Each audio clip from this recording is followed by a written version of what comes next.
វាជាចំណែកមួយតែចំណែកមួយដែលគេមិនដែលនិយាយនេះភាសា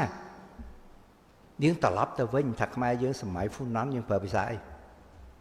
សម័យចេនឡានប្រើភាសាអីសម័យអង្គរប្រើភាសាយើងប្រើភាសាសំស្ក្រឹត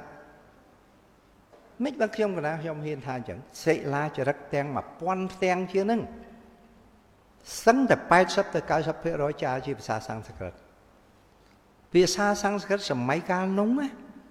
ដោយភាសាអង់គ្លេសសម័យកាលនេះចឹងជនជាតិសិង្ហបុរីណា90%ចេះអង់គ្លេសគឺនេះភាសាហ្នឹងវាជាតំណាក់តំណងធ្វើឲ្យមនុស្សហ្នឹងមានតាក់ទងគ្នាធ្វើឲ្យមនុស្សហ្នឹងអាចចាប់បាននៅបច្ចេកវិទ្យាហ្នឹងអញ្ចឹងសម័យកាលនោះជនជាតិខ្មែរយើងចង់តាក់ទងឥណ្ឌាដោយតាក់ទងមួយអឺរ៉ុបដោយតាក់ទងព្រោះភាសាសំស្ក្រឹតវាមុនគេបំផុតនៅលើពិភពលោកហើយយើងដឹងថាភាសាសំស្ក្រឹតភាសាបាលីវាល្អណាស់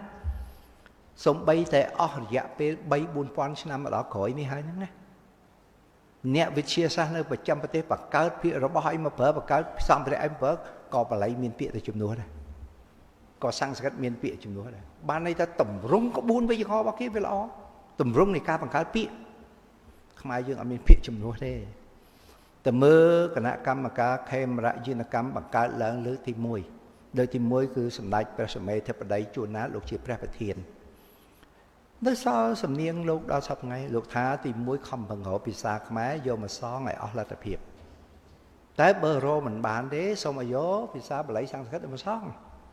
ហើយបើរកមិនបានទេចាំយកភាសាអឺរ៉ុបនឹងយកខ្ចីមកតម្រង់ទៅកន្លែងហ្នឹងយើងឃើញថាភាសាបាលីសំស្ក្រឹតពេលហ្នឹងក៏ថាមានតម្លៃសម្បើមសម្រាប់ជនជាតិខ្មែរនេះជាចំណែកមួយដែលយើងចេញពីអក្សរសិល្ប៍នេះដែលយើងរកឃើញនៅក្នុង